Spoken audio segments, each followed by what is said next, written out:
In the last video I explored an abandoned medieval castle and had a great day out in the English countryside. Now join me as I explore the South Downs, discovering ancient ruins and following an old rail line to who knows where.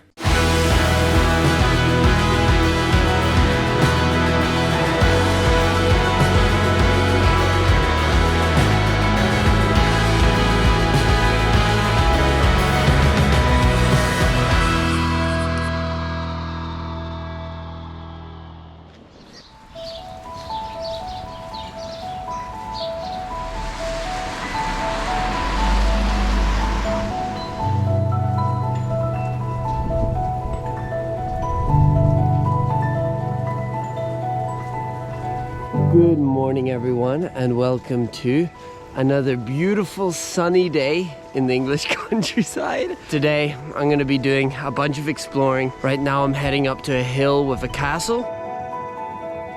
So actually where I'm standing right now is where the castle once stood, and now all that remains is the stone base structure. So you can still see very clearly the outline of it. It would have been a good area for a castle. It's up on a hill. I haven't been able to find anything online about it myself.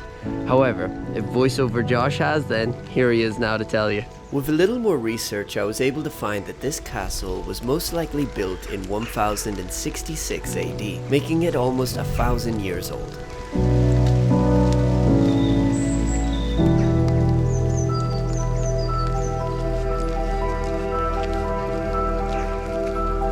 Just a 2-minute walk away from the castle, I found the Cowdray Ruins.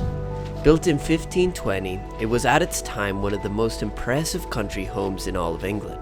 And a crazy fact about it is that Guy Fawkes once worked here. Much of the house was destroyed by a fire in 1793, but there is still so much to see today. Even though it was raining, it was awesome to walk along the giant walls of this impressive ruin.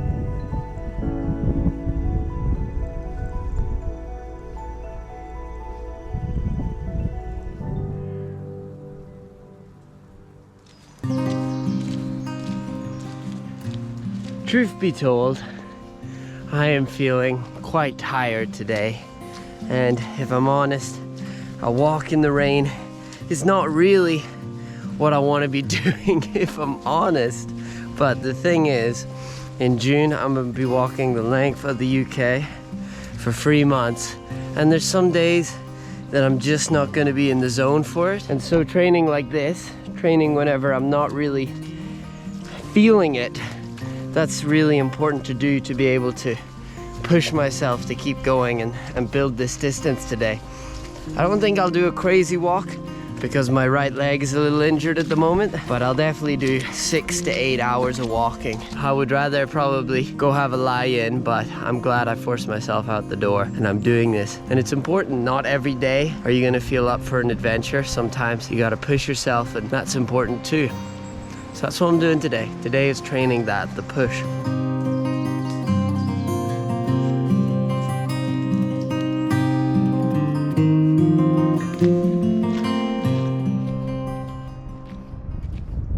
I'm now on where the old railway was. So this actual path used to be where the trains would go. This used to be a railway. And so my sort of plan is, because I don't really have a landmark I'm heading to now, so my thought is I'll just follow this old rail line, see where it goes. Hopefully it'll lead somewhere cool. Hopefully we'll see some remnants beyond just this path of how it used to be a rail line. I think it'll just be, yeah, a bit of a different sort of hike to follow an old rail line. So that's what we're doing.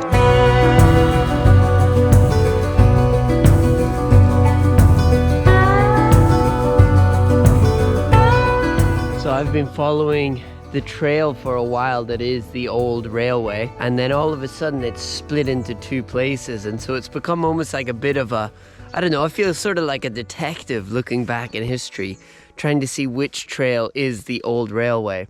And so I've decided to come down this one, and I'm pretty sure, even though it's more overgrown than the other, that it is the old railway, because you can see here, this is obviously some sort of structure. So it's quite exciting actually. It's keeping me really focused in on the trail, seeing remnants of man-made stuff that signifies that this was the railway.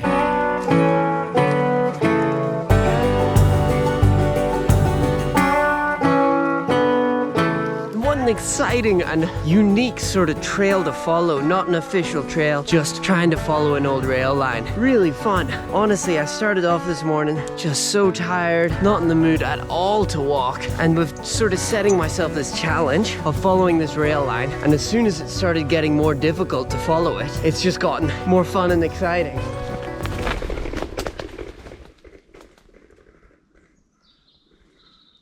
That was a bird, did you see that? Scared the crap out of me.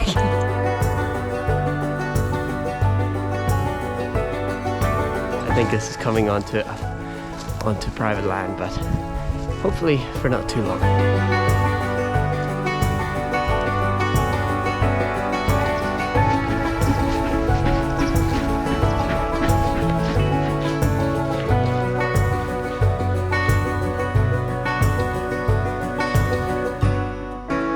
Unfortunately, this is where the mound ends, and this is where it becomes a lot less clear where the rail line once went through. Now, I do see a bridge with an arch just over at the edge of this field, and so I'm gonna go there and see if there's any remnants of the rail line there, because I'm guessing if there's a bridge there, it's probably because the train went under it. That's sort of my thought process. I continued past the sunken bridge and what seemed like the rail line for a bit longer. Pushing through dense overgrowth, I eventually came to a dead end. It had been a great day out. This unique adventure had totally changed my mood for the better, and I headed home so glad I had gotten out early that morning.